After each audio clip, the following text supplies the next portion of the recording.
শুক্রবার খাবার দেওয়ার পর কেয়ারটেকার দরজা খোলা রাখায় খাঁচার বাইরে বের হয় সিংহী ডেইজি। সকালে ঘটনাস্থল পরিদর্শন করেছে তদন্ত কমিটি। কেয়ারটেকারকে জিজ্ঞাসাবাদও করেন তারা। এটা ইচ্ছাকৃত ভুল কিনা তা খতিয়ে দেখছে কমিটি। জাতীয় চিড়িয়াখানার পরিচালক জানান, গোটা চিড়িয়াখানায় মোট 120টি সিসি ক্যামেরা সচল রয়েছে। চেতনানাশক ইনজেকশন দিয়ে অচেতন করে খাঁচায় ফেরত নেওয়ার পর থেকেই মেজাজ ভালো নেই সিংহী ডেইজির। খাঁচার কাছে কেউ গেলেই তেড়ে আসছে, রাগে করছে হুঙ্কার। শুক্রবার বিকেলে খাবার দেওয়ার পর খাঁচার দরজা বন্ধ না করায় বাইরে বেরিয়ে আসে ডেইজি। 2.25 ঘন্টা পর অচেতন করে খাঁচায় ফেরানো হয় তাকে। কিন্তু সবার প্রশ্ন, কিভাবে সিংহের মতো একটা প্রাণী বাইরে এলো? খাঁচার কিপার জানান, খাবার দেওয়ার পর ভুল করে দরজার হ্যাচ বোল্ট আটকানো হয়নি। সুযোগ পেয়ে সিংহী ডেইজি বাইরে বেরিয়ে আসলে প্রায় 1.5 ঘন্টা ধরে খাঁচার ওপারে অবস্থান করেন তিনি। সে সময় সিংহী তাকে থাবা দেয়, পাশাপাশি নিয়ে যায় জুতাও।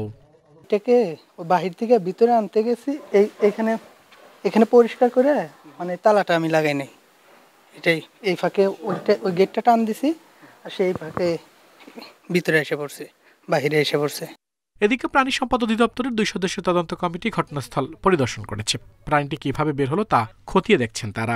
এসকেপ করলো কিভাবে, সেখানে কারো কোনো নেগলিজেন্সি আছে কিনা, কে দায়িত্বরত ছিল, কিভাবে খাবার দেওয়া হয়, কিভাবে তাদেরকে এই এক চেম্বার থেকে আরেক চেম্বারে নেওয়া হয়, মাঠে নেওয়া হয়, বিস্তারিত মোটামুটি সম্পূর্ণ আমরা জানলাম আর কি। এখন আমরা এখানে যে এখানে দায়িত্বরত সে যেটা বলছে যে ভুলবশত সে শেষের যে তালাটা এটা দেয় নাই। সিংহের ছবি দেখার পর অনেকে বলছেন প্রাণীটি অসুস্থ এবং অপুষ্টিতে ভুগছে। তবে চিড়িয়াখানা কর্তৃপক্ষ বলছে সিংহী ডেইজি সুস্থ আছে, পুষ্টিহীনতা ভুগছে এমনটি বলার সুযোগ নেই।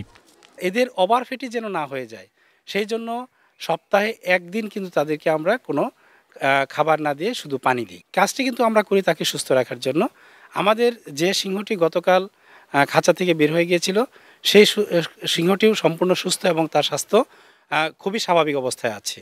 বছর 3 আগে আফ্রিকা থেকে ডেইজিকে আনা হয়। চিড়িয়াখানায় মোট 5টি সিংহ ও সিংহী রয়েছে। যে খাঁচা থেকে সিংহী ডেইজি বের হয় সেটিতে কয়েকদিন আগে একটি পুরুষ সিংহ দেয়া হয়।